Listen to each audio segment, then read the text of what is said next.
Is the West Bank reality apartheid? Are Palestinians defined only by their opposition to Israel? What is the future of Judaism? What's Israel's relationship with its Arab neighbors? I'm Yirmiyahu, host of the new podcast from Unpacked, Borderlines with That Semite.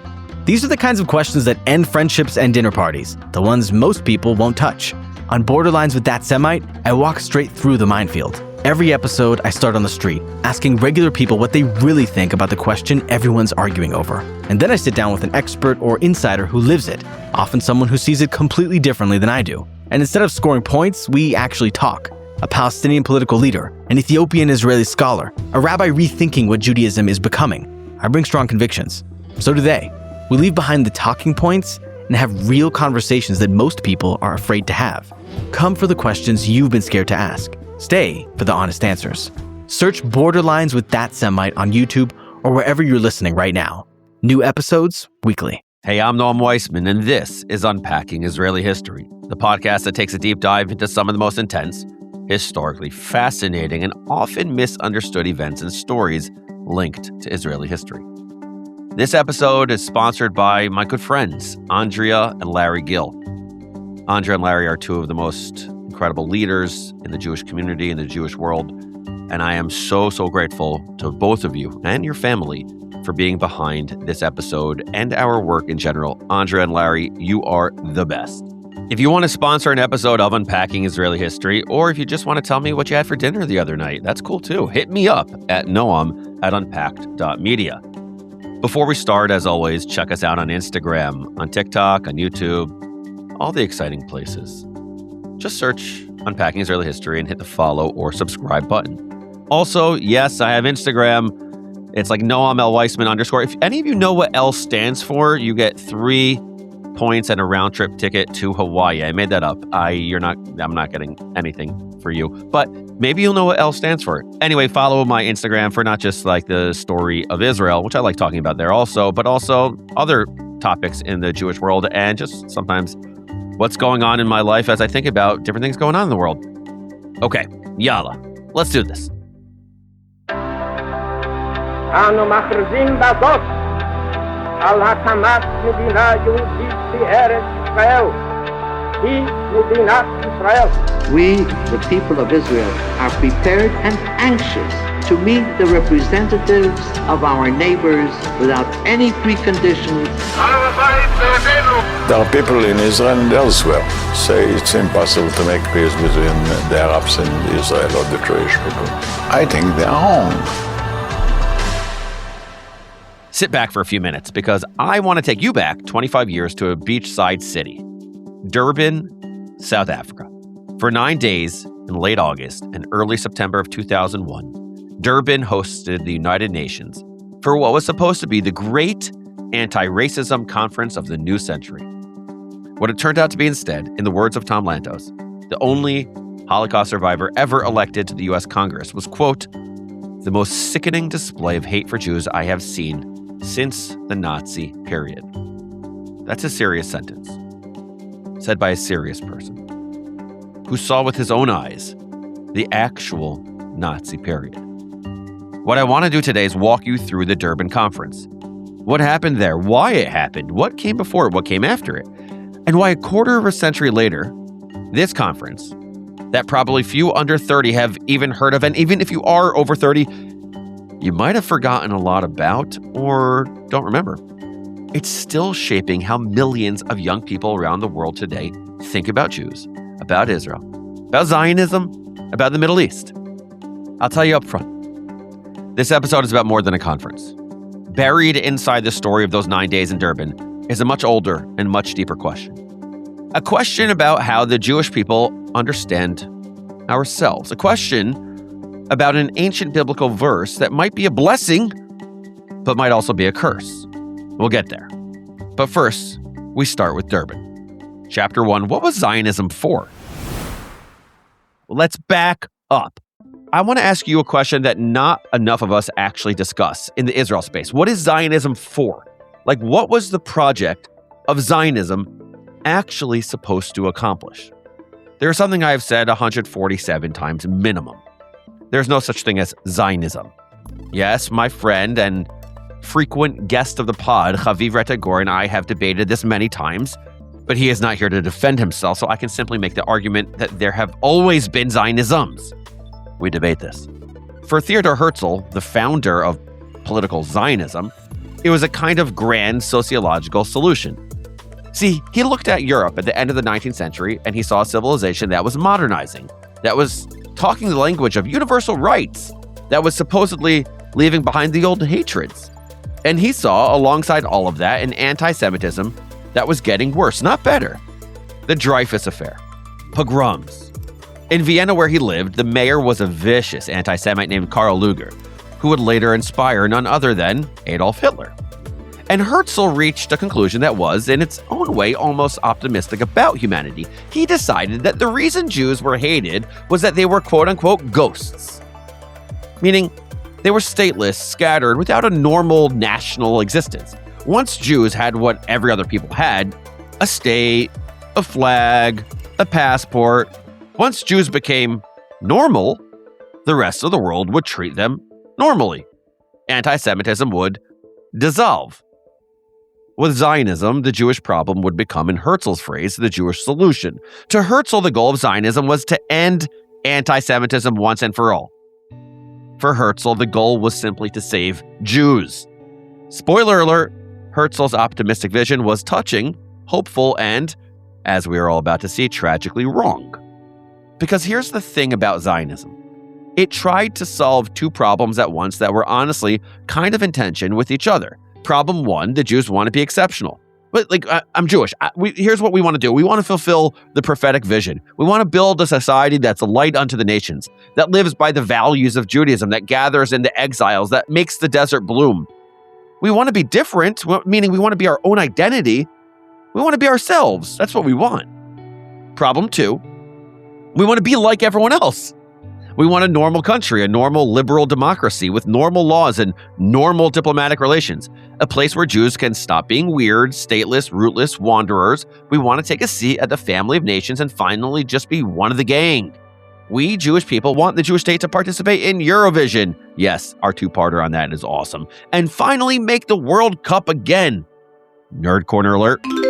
Israel's men's national football team, meaning soccer, has not qualified for the FIFA World Cup since 1970. To put this in American terms, that is a longer drought than the New York Knicks winning a championship for 53 years. Zionism said we can do both. We can be a chosen people who choose to be normal.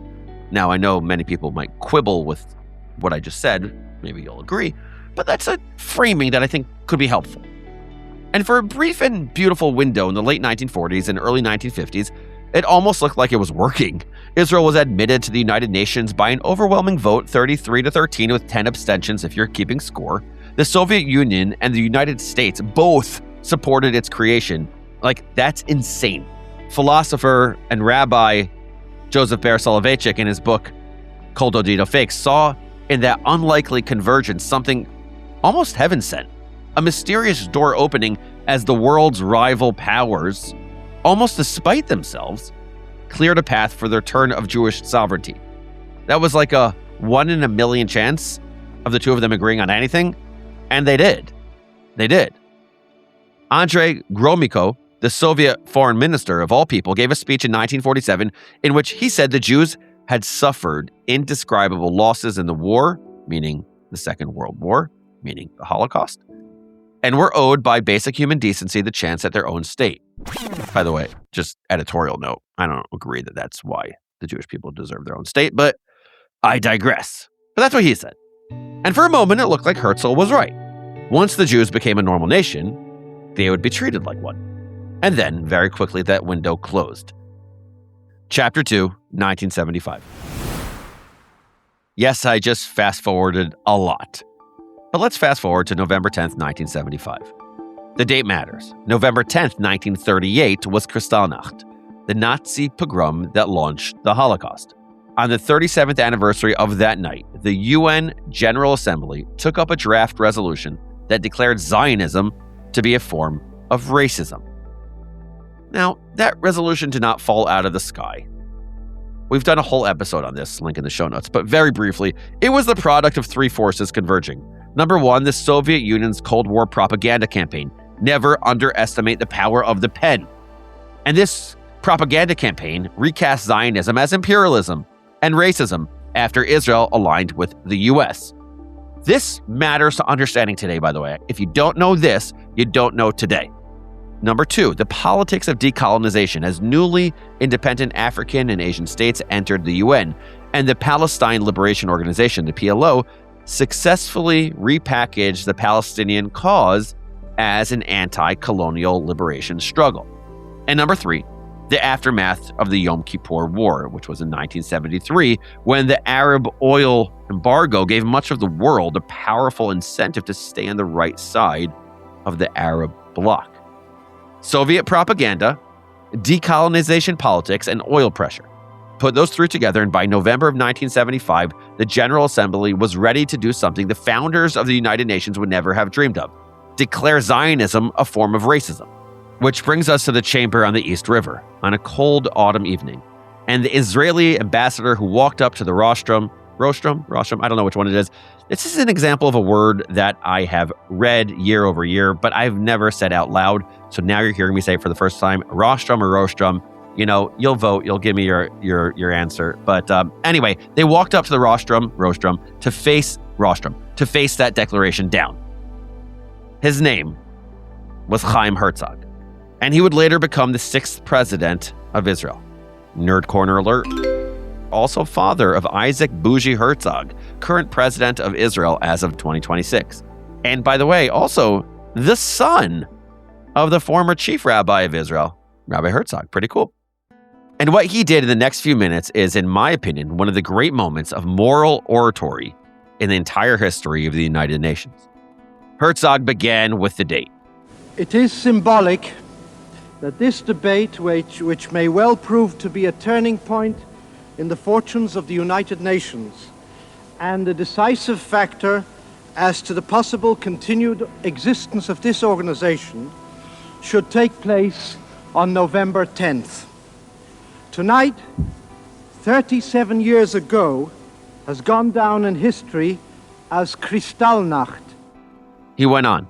He pointed out that the very idea of Jews as a race was an anti-Semitic invention of the 19th century, and that the UN, which had been founded as an anti-Nazi alliance, was now on its way to becoming the world center of anti-Semitism. Hitler would have felt at home on a number of occasions during the past year, listening to the proceedings in this forum, and above all to the proceedings during the debate on Zionism. I stand not here as a supplicant. Vote as your moral conscience dictates to you, for the issue is not Israel or Zionism. The issue is the continued existence of this organization, which has been dragged to its lowest point of discredit by a coalition of despotisms and racists. As I stand on this rostrum, the long and proud history of my people unravels itself before my inward eye. I see the oppressors of our people over the ages as they pass one after another in evil procession into oblivion. I stand here before you as the representative of a strong and flourishing people which has survived them all and which will survive this shameful exhibition and the proponents of this resolution. I stand here as the representative of a people, one of whose prophets gave to this world the sublime prophecy which animated the founders of this world organization and which graces the entrance to this building: nation shall not lift up sword against nation, nor shall they learn war any more. And then, in a gesture that everyone who saw it remembers, and you can watch it on YouTube to this day, Herzog tore the resolution in half, right at the rostrum, right in front of the General Assembly.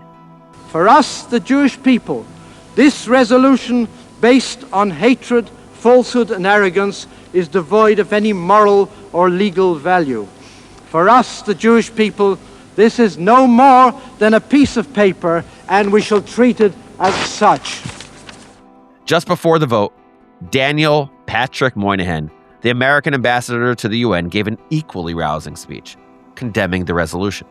The United States rises to declare before the General Assembly of the United Nations and before the world that it does not acknowledge, it will not abide by, it will never acquiesce in this infamous act. Infamous.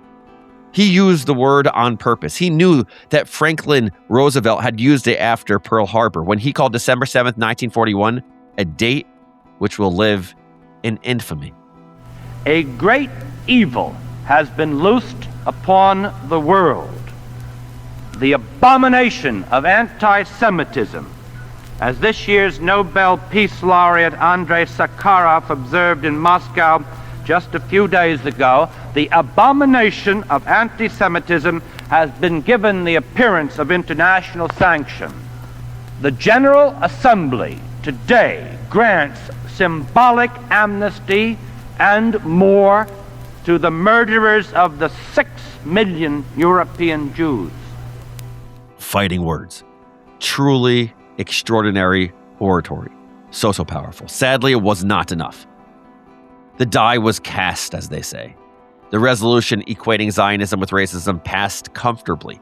72 countries in favor, 35 against, 32 abstentions.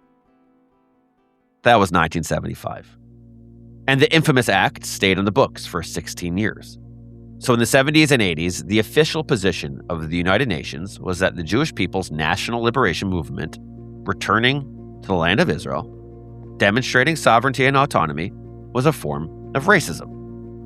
Until 1991. By then, the world that had produced the resolution was collapsing. The Soviet Union was in its final death throes. The Arab bloc had been fractured by the Gulf War. The old diplomatic order that had made Zionism is racism possible was coming apart. In a September 1991 speech at the UN, President George H.W. Bush called the resolution this body's mockery of itself and demanded it be repealed. 3 months later, the General Assembly revoked Resolution 3379 by a vote of 111 to 25. There was an enormous sense of relief in the Jewish world. It seemed like a bad chapter was closed. Chapter 3, A Decade of Hope, and then Tehran. 10 years between 1991 and 2001. 10 years of optimism. Oslo, the peace process. Rabin and Arafat shaking hands on the White House lawn. UN Secretary General Kofi Annan instituting Holocaust Remembrance Day. The world, for a moment, seemed to be moving in a different direction, opening up to the Jewish state, to the Jewish people. In Israel and across the diaspora, there was a sense of possibility. So when the UN announced it would hold a world conference against racism in South Africa, which had just emerged from apartheid, Jewish organizations around the world greeted the news with genuine enthusiasm. Erwin Kotler, the legendary Canadian human rights lawyer and anti-apartheid crusader who had represented Nelson Mandela, was thrilled. The South African Jewish community was particularly excited. They had been prominent in the anti-apartheid struggle. This was the perfect moment to bring the fight against anti-Semitism into the larger global fight against racism, to finally close the gap. That was the hope. And then, very quickly, it all began to dissolve. Now, the way the UN runs these big conferences is that they first hold regional preparatory meetings: Africa, Europe, Latin America, Asia. Each region puts together a draft document. Then those documents feed into the main one. I'm making an editorial note. I should not be part of any of this. This bureaucracy would drive me nuts. And the only thing that's awesome about big conferences is if you have amazing, amazing food. So I hope they had good food. At least that. For most of the regional meetings, this went fine. Jewish delegates, Israeli delegates were able to participate. They were able to push back when language got distorted. They were able to incorporate balance. And then came the Asian regional meeting, which was held in February of 2001. In Tehran, you see where this is going. And Iran did something which I have to admit was smart. They did not refuse Israeli and Jewish delegates outright. They simply refused to issue them visas. Now, technically, Iran never said no. That would have been politically costly. Iran's public position was that Israeli and Jewish delegates were, of course, welcome. The visas would be processed in due course. The paperwork was under review. The phones would be answered shortly. The phones were not answered shortly. The visas were not processed in due course. What Iran was doing was the oldest authoritarian trick in the book, refusing through stalling. And then finally, after weeks of stonewalling, the permissions arrived, right after the last flight from Paris to Tehran had taken off. So the Asian preparatory document, the document that was supposed to represent the human rights priorities of half the planet, was drafted with no Jewish or Israeli voices in the room, none. And here's what they wrote. A 6-point indictment of Israel, calling it, Israel, an apartheid state, accusing it, Israel, of ethnic cleansing, accusing it of crimes against humanity, declaring that Zionism was based on race superiority. I want to remind everyone, this is not something that happened after the 7th of October. This is something that was happening in 2001.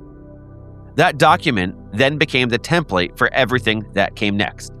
Mary Robinson, the UN High Commissioner for Human Rights, who was organizing the whole conference, declared at one point in the lead-up that the formulation Zionism equals racism has been done away with. She said it would not return. She was, to put it gently, like Herzl previously, mistaken. By late August 2001, as the Jewish delegations arrived in Durban, they already sensed trouble, but no one understood what they were walking into. Chapter 4, what they walked into. The 2001 World Conference Against Racism in Durban, South Africa, was meant to be a landmark event, the first international human rights gathering of the 21st century, taking place in the new post-apartheid South Africa. But anti-Israel dictatorships had something else in mind. Arab and Islamic states, led by Iran, Libya, Syria, and Iraq, along with thousands of radical activists who descended upon the city of Durban, hijacked the conference. What was meant to be a conference against racism turned into a conference of racism against Israel and the Jewish people. Incitement to hatred was everywhere. The conference's NGO forum declared Israel a racist apartheid state guilty of genocide. The Arab Lawyers Union distributed anti-Semitic cartoons and leaflets. On sale was the notorious 19th century anti-Semitic tract, The Protocols of the Elders of Zion. Thousands demonstrated in a Palestinian-led march with signs reading, "Hitler should have finished the job." Jewish human rights activists and students were physically intimidated and threatened. The conference's final declaration targeted Israel alone as an alleged perpetrator of racism. That was Hillel Neuer of UN Watch. This conference is, of course, the heart of the story, and I want to give you a feel for what it was actually like. To do that, I am going to draw heavily from the recollections of 3 young student leaders who were there: Mark Posnack, Peleg Resheff, Michael Kransdorf. Now, the conference was actually 3 conferences, running one after the other. First, there was a youth summit. Then there was an NGO forum, a gathering of non-governmental organizations from around the world meant to be the voice of civil society. And then there was the official intergovernmental conference where the actual governments would meet. I'll start with Mark Posnack. Mark was a 19-year-old first-year student at Wits University in Johannesburg. South African Jewish kid, traditional background, just back from a gap year in Israel and the March of the Living to the death camps in Poland. He had been invited to be part of a multinational youth delegation to the World Conference Against Racism. He was excited. World Conference Against Racism? It sounds really important. He gets to the youth summit on the first day. He goes to register. He's given his badge. He picks a breakout session, something about new forms of colonialism and imperialism. He sits down. The room is mostly empty. The moderator is at the front wearing a keffiyeh, which Mark notes but doesn't really worry about. Then people start filling in, and Mark notices one of them wearing a striking t-shirt. It's a t-shirt with a picture of Muhammad al-Dura, the Palestinian boy who was tragically killed in the crossfire at the start of the Second Intifada the previous September, an image that had become iconic around the world. On the back of the t-shirt, in red letters, occupation equals colonialism equals racism, and Israeli apartheid. So, okay, that was a bit jarring, but fun. And then 5 minutes later, I kind of looked up again and I realized, wow, there's a few people wearing this t-shirt, not just one. So I kind of rationalize that this was a delegation, much like I was part of delegation, this was a delegation that had arrived. And so they were all wearing this T-shirt. But then another couple of minutes passed, and the room was now at capacity. It was packed, standing room only.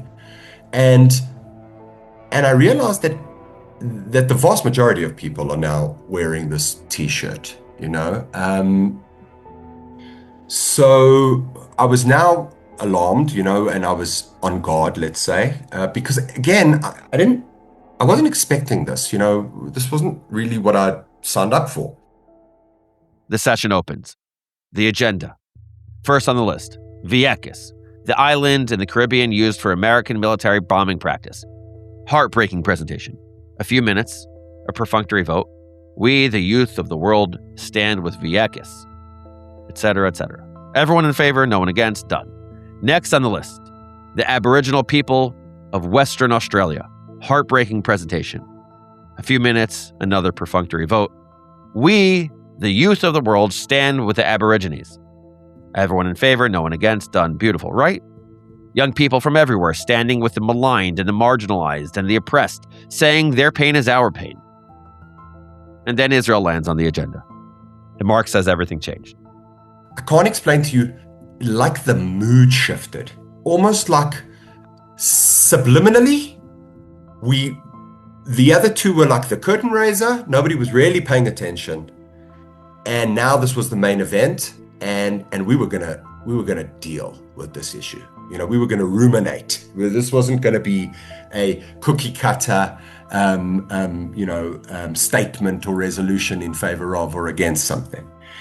And wave after wave of individuals stood up and just, completely vilifying Israel, castigating the behavior of the Zionist entity, and all of these terms that actually 25 years later have become commonplace, but were not in use necessarily back then.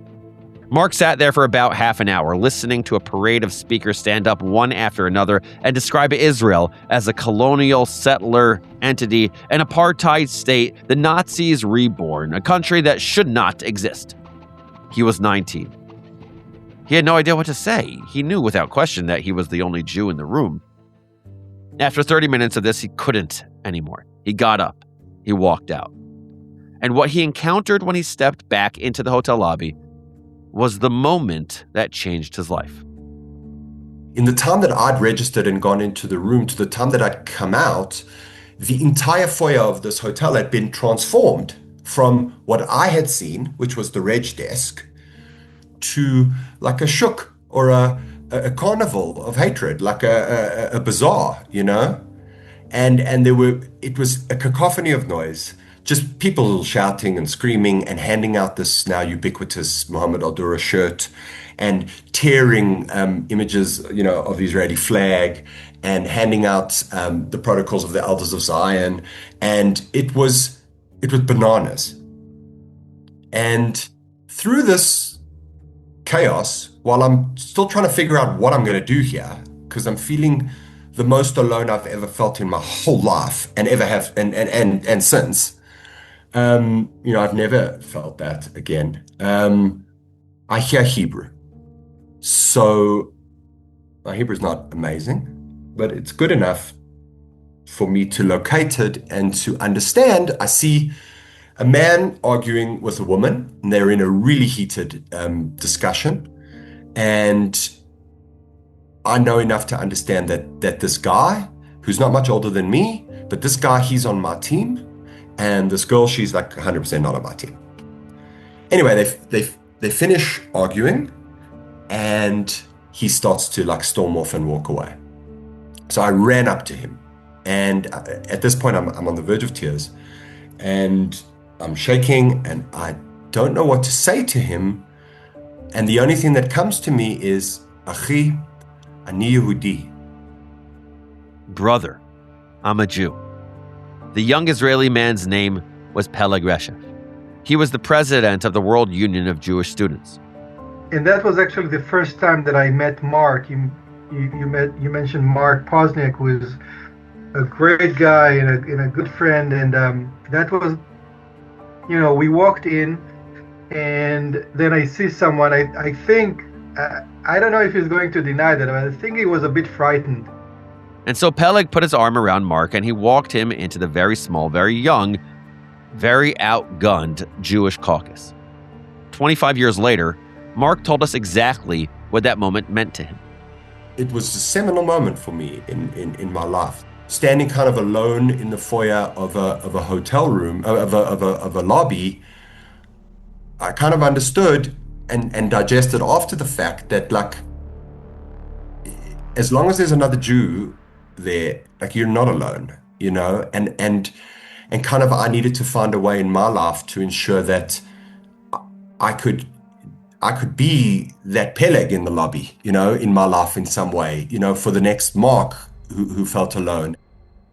Wow. Chapter 5, NGO Forum. Okay, so day one was the youth summit. Super intense, super acrimonious, super intimidating for the young Jewish delegation. Would the next few days be calmer? Would the NGO Forum part of the conference be a more welcoming, inclusive space? The opposite. At the NGO Forum, the tension ratcheted up 1,000%. It was held the following day at the Kingsmead Cricket Stadium in Durban. Tens of thousands of people, 3,000 NGOs from all over the world, a sprawling city of tents in the open field, each tent hosting a different workshop, a different cause. Michael Kransdorff was the national treasurer of the South African Union of Jewish Students at the time. He helped coordinate the South African Jewish student delegation. So we as the Jewish delegation walked into the conference, and all we saw was a sea of people wearing kafirs and posters up, denouncing Israel as the last bastion of apartheid, and we defeated apartheid in South Africa, and now we need to finally defeat apartheid in Israel. And people wearing T-shirts, branding Zionism as racism, and it was sort of quite a shock, to realize what a large percentage of the delegates actually had one particular view. It gets worse.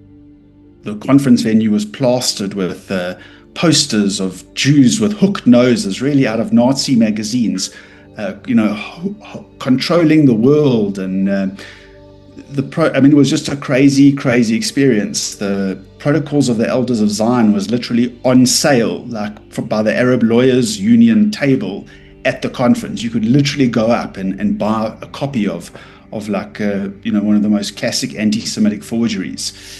Also, posters were handed out that we got a picture of, which was a picture of Hitler, and said, unfortunately, Hitler didn't win. Then we would have solved the Jewish question, and there would be no more persecution of Palestinians. Just to repeat that, a flyer making a wistful case for the Nazi Holocaust, distributed openly at a United Nations conference against racism. Years later, it would come out that the man behind the flyer, Yusuf Didat, was running an organization that was receiving major funding from the family of a man named Osama bin Laden, a name few people outside intelligence circles really knew much about at that point. Personally, I was a young student, and I'd never really experienced anti-Semitism on that level. I'd obviously read a lot about the Holocaust and seen a lot of anti-Semitic imagery from history books, but I'd never thought that I would personally have to come face to face with it, and particularly at an anti-racism conference. There was, technically, supposed to be a panel on anti-Semitism at the NGO Forum. Each form of racism was supposed to get its own session. The Jewish delegation took the anti-Semitism session very seriously. They had brought some of the world's top experts. The session was held in a tent at the cricket stadium. The tent was packed, and the session was hijacked. Michael describes what happened. The actual event was hijacked by Palestinian protesters. They came in shouting, "We are the true Semites. You are not Semites. You are European colonialists. We are the true Semites, and you are the real anti-Semites. And we're not going to allow you to, the opportunity to express your views." There's one particular detail from Michael's account that I keep thinking about. Among the people in the tent watching this happen was a man named Paulo Jordan, Paulo Jordan was a senior member of the African National Congress, South Africa's ruling party, the party of Mandela, the party of the anti-apartheid struggle. And he was so shocked by the behavior of the protesters, the way that they tried to silence any sort of Jewish discussion, that he actually released a public statement condemning what he saw, which was quite a thing at the time. A South African ANC minister watching the panel on anti-Semitism get shouted down by a mob said, "This is wrong." That is how far things had drifted from the conference's stated purpose. The host country's own ruling party was issuing condemnations of the conference itself. Peleg Reshef and the Jewish delegates decided after some debate that the worst response would be silence. The Americans and the Israelis were considering walking out. Most of the Jewish organizations wanted to boycott. The students felt differently. They wanted to make themselves visible. So they did something simple. They set up a small wooden table near the press tent in the middle of the stadium. They draped an Israeli flag on it. They put out their pamphlets. Within minutes, they were surrounded, hundreds of people screaming, spitting, holding burning flags, police forming a human shield around them, and Peleg's delegation, 12, 13 Jews standing behind the police line singing. One of the students that I brought from Israel was actually an Ethiopian Israeli, and I think that she started saying, all we are saying is give peace a chance.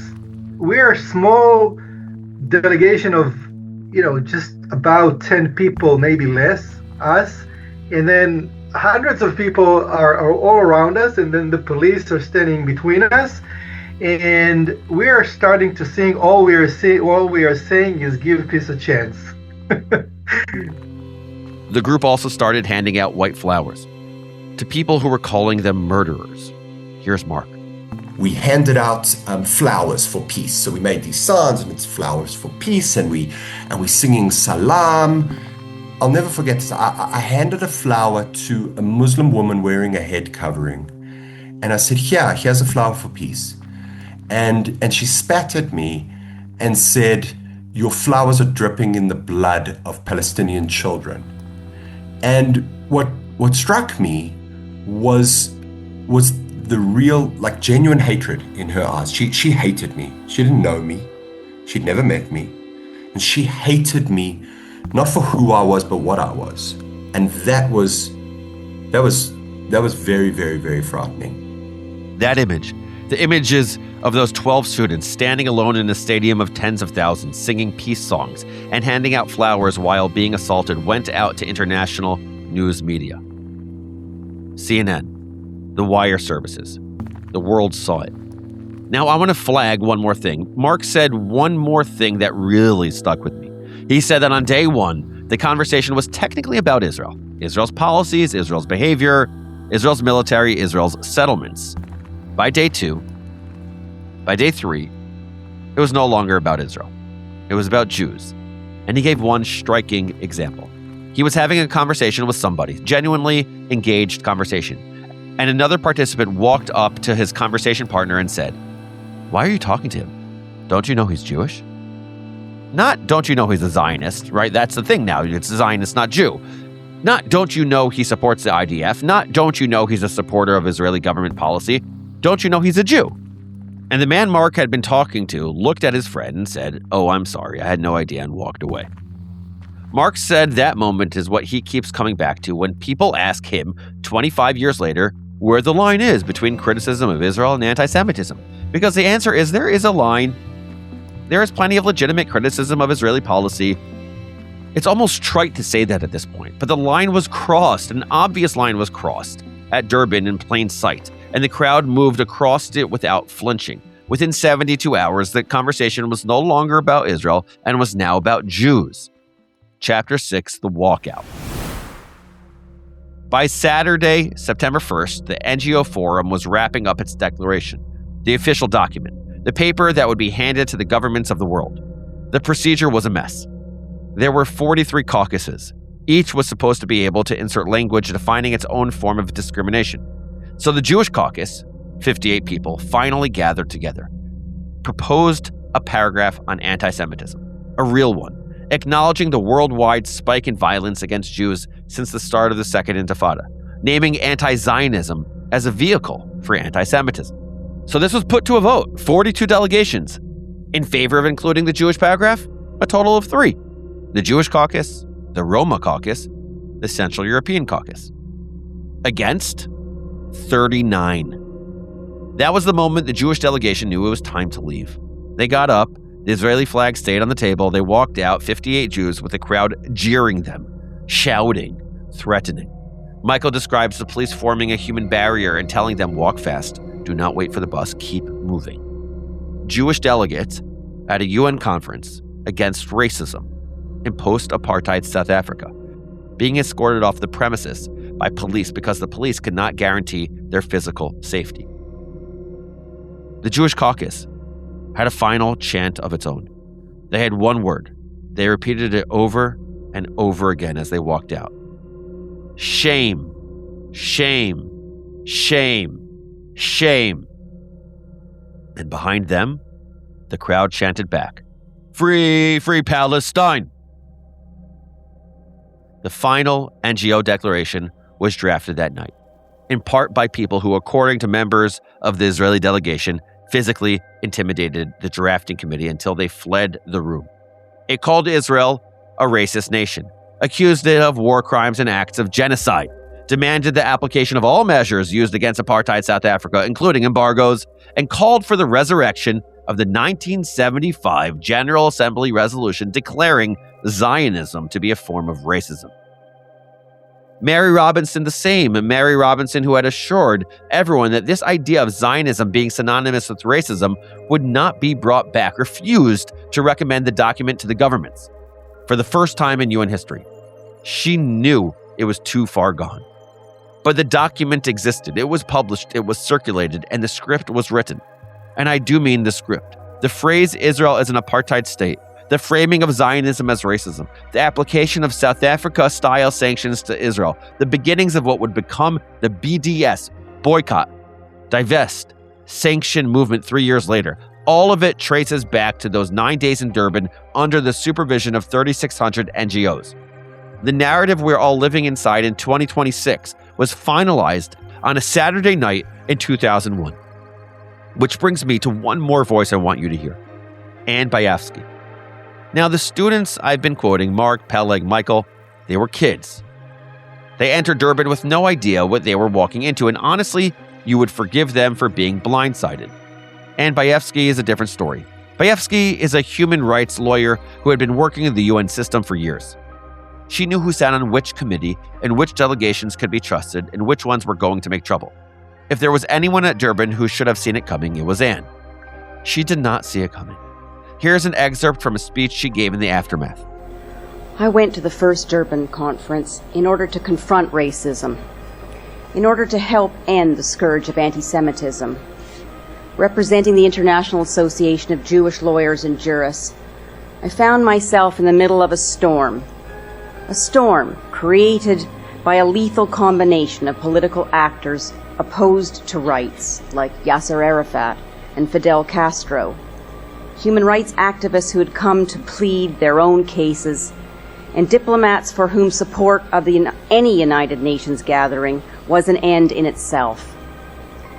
In the NGO Forum of Durban 1, Jewish NGOs holding an open forum on anti-Semitism were silenced by a screaming mob.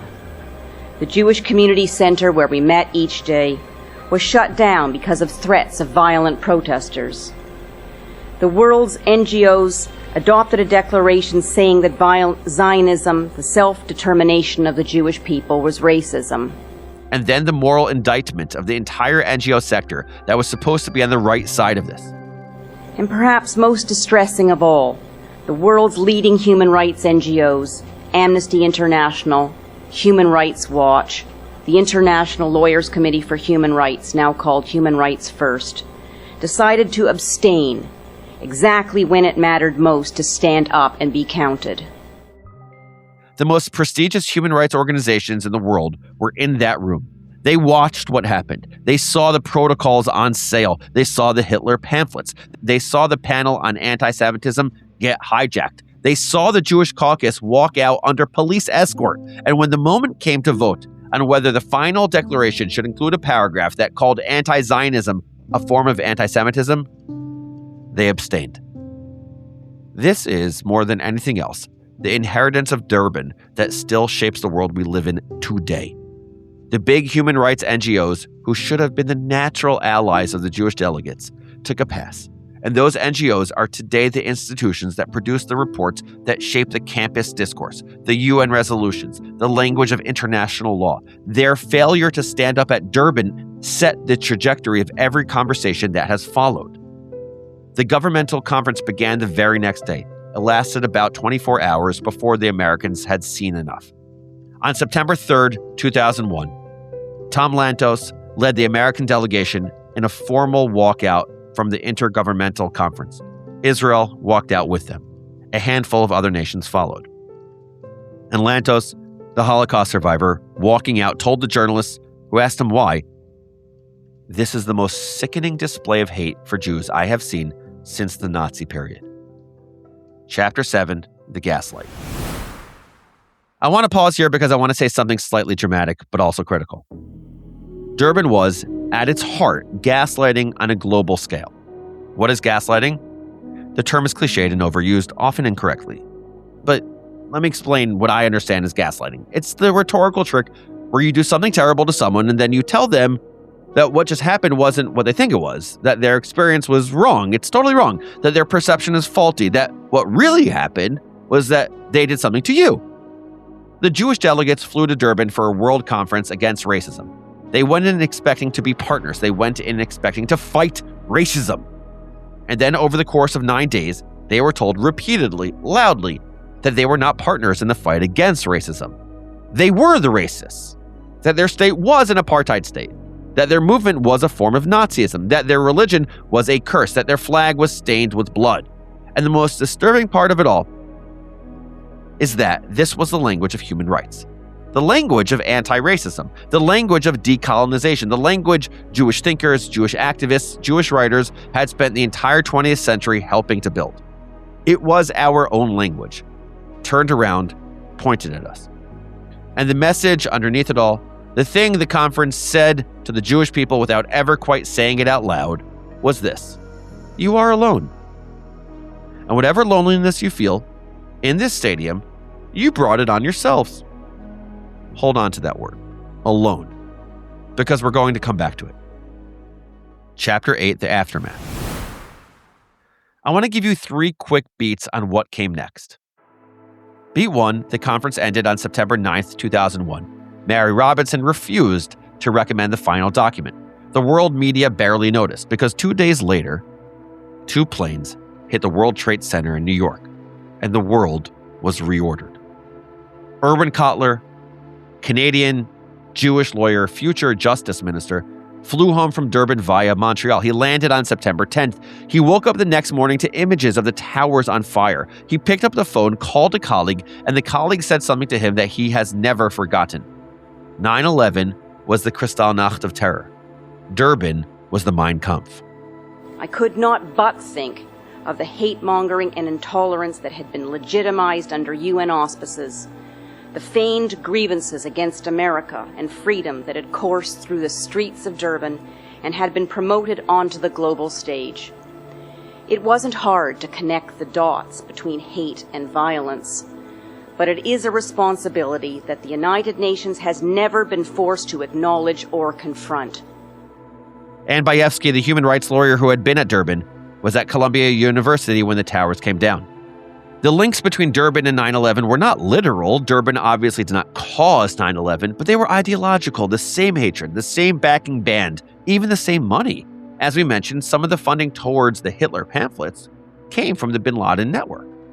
So that was the immediate aftermath. Durban, and then the world on fire, and a handful of people who had been in that stadium watching the smoke rise and feeling like they had just seen the trailer for the movie. But the thing about Durban is that it did not end when the planes hit. It had a sequel. And the sequel tells you everything about how the world was changing. Beat 2, in 2009, the UN held a Durban Review Conference in Geneva to assess the implementation of the 2001 Durban Declaration. 10 countries boycotted in advance. The only head of state who showed up was Mahmoud Ahmadinejad, president of Iran, who gave a speech in which he called Israel the most aggressive, racist country, accused Jews of exploiting the Holocaust, to dispossess the Palestinians and described global Zionism as the complete symbol of racism. Sorry, I'm smirking as I say that coming out of the mouth of Ahmadinejad. 23 European Union delegations stood up and walked out during his speech. So 8 years on, the message that Durban 1 had inadvertently sent, "We know who you are now," had become something more deliberate. The international community had begun to peel away from the Durban process. By Durban 3 in 2011, geez, is this like The Godfather? 14 countries refused to participate. By Durban 4, enough, it's like Rocky. In 2021, 38 countries plus the EU stayed home. Durban was dying. Conference by conference, country by country, the world backing away. You would think that would be the end of it. You would be wrong. Beat 3. The Durban template, the script, did not stay in 2001. The script went on tour. It went to universities. It went to NGOs. It went to international bodies. It went onto social media. The accusation that Israel is an apartheid state, that Zionism is a form of racism, that the very existence of a Jewish national project is a crime. That accusation, which in 1975 had felt like a Soviet-era oddity, and which in 1991 had felt like a closed chapter, was reborn at Durban and shipped around the world. And people had no idea where they were consuming it from. The BDS movement, Boycott, Divestment, Sanctions, was formally launched in 2004 and 2005. It is, in a real and traceable sense, the operationalization of the Durban NGO Declaration. Stacey Burdett, the Associate Government Relations Director at the Anti-Defamation League, said something that has stuck with me. She said Durban created two camps inside the Jewish community itself. One camp came out of Durban believing that anti-Semitism never dies, and we could only rely on ourselves. The other camp came out of Durban believing that we have a great deal of work to do to re-anchor anti-Semitism inside the broader civil rights and human rights movement, because that movement is the moral home of most Jews, and we cannot afford to lose it. Both camps were responding to the same trauma. Both are still arguing about it today. After October 7th, they're arguing about it more, because October 7th seemed to prove both of them right at once. One camp watched students celebrate the massacre before Israel had fired a shot, watched the same institutions that went silent at Durban go silent again and said, "We told you." The other camp watched the same thing and felt the ground shift under them. Because these are Jews who genuinely believe, who were raised to believe, that our home is within the human rights movement, shoulder to shoulder with everyone else fighting for a better world. And yet the coalition they'd given their lives to had gone quiet, and they had to ask themselves whether there was still room for them in it at all. That argument between those two camps is the one that started in a cricket stadium in Durban in 2001, and it took the worst day in Jewish history since the Holocaust to bring it to a boil. So that's the story of the 2001 Durban Conference, and here are your 5 fast facts. Number 1, the 2001 UN World Conference Against Racism was held in Durban, South Africa from August 31st to September 7th, and became, in Tom Lantos' words, the most sickening display of hate for Jews I have seen since the Nazi period. Number 2, it began before Durban. At the Asian Regional Preparatory Meeting in Tehran, Iran barred Jewish and Israeli delegates and produced the template for what followed. Number 3, the NGO Forum's final declaration revived the Zionism is racism charge, accused Israel of genocide and war crimes, and called for apartheid-style sanctions. Number 4, Durban became the launch pad of modern BDS and the campus language of Israel as an apartheid state. And number 5, the conference ended on September 7th, 4 days before 9/11. Many who had been in Durban felt they had just seen the same hatred with a different, more earth-shattering result. Those are your 5 fast facts, but here's one enduring lesson as I see it. A few months before the Durban conference, on the festival of Shavuot, Chief Rabbi Jonathan Sacks of blessed memory sits down to lunch in Jerusalem. With him at the table are a former lay leader of a major diaspora community, a Canadian Jewish leader, and an Israeli diplomat. The conversation drifts to this UN conference coming up at the end of August, the World Conference Against Racism. And already, in May, the signs are not good. The preparatory documents are leaking out. People who track these things can feel that something ugly is coming. So the mood at the table turns pessimistic. And the Israeli diplomat, a religious man, a thoughtful man, trying to comfort the room, leans in and offers a verse. Hein am levadad yishkon, v'goyim lo yitchashav. The Jewish people are a nation that dwells alone, not to be reckoned amongst others. It's from the book of Numbers. The prophet Bilam, hired by King Balak to curse the Jewish people, opens his mouth to curse, and blessings come out instead. And one of the things he says is, I see a people that dwells alone, not reckoned amongst the nations. The diplomat offers this verse the way Jews have offered it to each other for thousands of years, as consolation, as an explanation. They hate us. They have always hated us. Am libadad yishkon. We dwell alone. That's just how it is. It's a blessing, remember? And Rabbi Sacks, sitting at that table, has what he later described as an epiphany, an explosion of light in the brain, because he hears the words and he turns to the diplomat and he says, are you sure this was a blessing? Remember who said it, Bilam, a non-Jewish prophet hired to curse the Jews. The Talmud teaches that every blessing Bilam pronounced over the Jewish people eventually curdled into a curse, with one exception. Bilam was deliberately ambiguous. His blessings carried a hidden second meaning, a darker one. And what Sacks realized in that flash is that Am Livadad Yishkon is one of those backhanded blessings, a blessing that is actually a curse, because Sacks said if you define yourself as the people that dwells alone, you are likely to find yourself alone. And being alone in the Torah is almost never a good thing. The very first time the words not good appear in the whole Torah, Lo Tov Hayota Adam Levado, it is not good for man to be alone. Over and over in the Torah, being alone is a tragedy. And here's what haunts me about that lunch. 3 months later, Durban happened. And Durban became the very thing that they saw coming at that table. It became the moment the world looked the Jewish people in the eye and said, yes, you dwell alone, and it's your fault.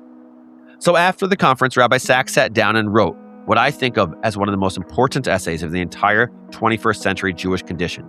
He called it A People That Dwells Alone, with a question mark at the end. The question mark is the whole point, because Rabbi Sacks goes back to the classical commentators, and none of them read Am Libadad Yishkon as meaning that we are condemned to be isolated, friendless, hated, surrounded. That reading, Sacks argues, is a tragic misunderstanding, and it's a misunderstanding with a heavy price. And then he makes a distinction that I think about almost every day. Every day. There is a difference, he says, between being apart and being alone. To be apart is to be different, distinctive, set aside for a purpose. The word kadosh, holy, in Hebrew, literally means set apart. Leaders are set apart from the people they lead. Teachers are set apart from the people they teach. They are apart, but they are not alone. Their apartness has a purpose, and the purpose is connection. They go apart in order to come back with something to offer. The Jewish people, Sacks says, were chosen to be apart. Through you, all the families of the earth will be blessed, God tells Abraham. A mission of contribution, not isolation.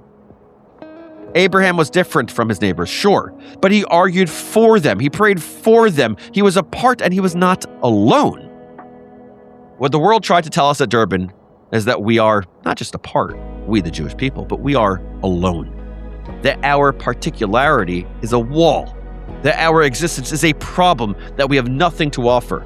What Rabbi Sacks is saying, what a deeper reading of that verse is teaching us, is that we are apart.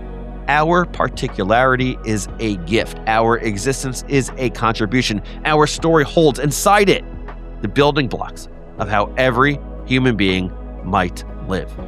Now look, I am someone with a deep and unabiding affection for the Jewish people and the Jewish state. I love the people of Israel deeply. And I point out the moments when Israel, when Israelis, when the Jewish people have failed to live up to its calling. I don't have to tell you all the episodes we've done about the history of Israel, where we, the Jewish people, the embodiment of the Jewish people, the Jewish state, have failed to live up to its calling. We've done episodes on Der Yassin, on Kfar Qasim, on Kibbia, on Sabra and Shatila. We cover these topics. We don't flinch. The full story is the only story worth telling. Israel's not a perfect country. No country is. But the real question of Durban was never whether Israel is perfect. The real question of Durban is whether the Jewish people can be a normal nation while being a peculiar one, whether we can be apart without being alone. Herzl believed that once the Jews had a state, the world would stop hating them. Durban told us that was, at the very least, premature. But Durban did not tell us that Am Livadad Yishkon, that being a people alone is our destiny. It told us it is a temptation The temptation to receive every act of hatred is confirmation of an eternal truth. The temptation to crawl back inside the fortress and pull the gates up behind us. Here's one of the most powerful lines from Sacks' essay. If you define yourself as the people that dwells alone, you are likely to find yourself alone. That is not a safe place to be. So here's where I land. Being apart is part of our condition. We are different.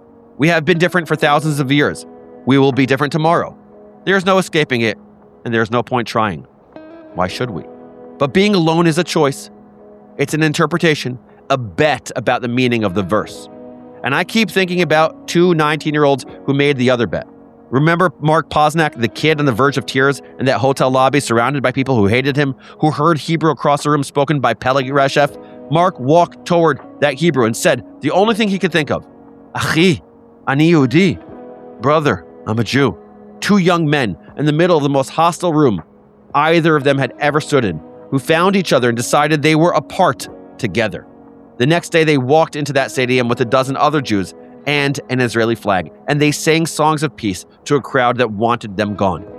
That is the Jewish bet, and every generation, to keep showing up, to keep telling the story, to keep believing that we are apart for a purpose, and that the purpose involves staying connected, somehow to a world that does not always know what to do with us. The diplomat at that lunch table offered Rabbi Sacks a kind of cold comfort, and Sacks refused it. He refused to accept that we are destined to be alone. He refused to read Bilam's verse as a verdict. He refused, in the end, to let Durban be the last word about who the Jewish people are. You can hear Am Levadad Yishkon as a curse pretending to be a blessing, or you can hear it as a blessing pretending to be a curse. In every generation, we get to choose which side of the verse to live on. Bilam left the choice deliberately open. The sages knew it. Rabbi Sacks understood it. Mark and Peleg in a cricket stadium in Durban bet their whole hearts on it. Apart, not alone. That bet is still ours to make. Unpacking Israeli History is a production of Unpacked, an Open Door Media brand. Follow us wherever you get your podcasts. If you enjoyed this episode, leave us a rating on Apple or Spotify. It really helps other people find our show. Please, please, please. So helpful. And one more time, I love hearing from you. So email me at noam@unpacked.media. This episode was produced by Rifki Stern. Our team for this episode includes Simon Apfel, Jenny Falcon, Rob Pera, and Ari Schlacht. I'm your host, Noam Weissman. Thanks for being here. See you next week.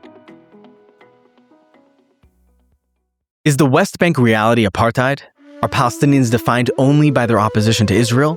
What is the future of Judaism? What's Israel's relationship with its Arab neighbors? I'm Yirmiyahu, host of the new podcast from Unpacked, Borderlines with That Semite. These are the kinds of questions that end friendships and dinner parties, the ones most people won't touch. On Borderlines with That Semite, I walk straight through the minefield. Every episode, I start on the street, asking regular people what they really think about the question everyone's arguing over. And then I sit down with an expert or insider who lives it, often someone who sees it completely differently than I do. And instead of scoring points, we actually talk. A Palestinian political leader, an Ethiopian Israeli scholar, a rabbi rethinking what Judaism is becoming. I bring strong convictions. So do they. We leave behind the talking points and have real conversations that most people are afraid to have. Come for the questions you've been scared to ask. Stay for the honest answers. Search Borderlines with That Semite on YouTube or wherever you're listening right now. New episodes weekly.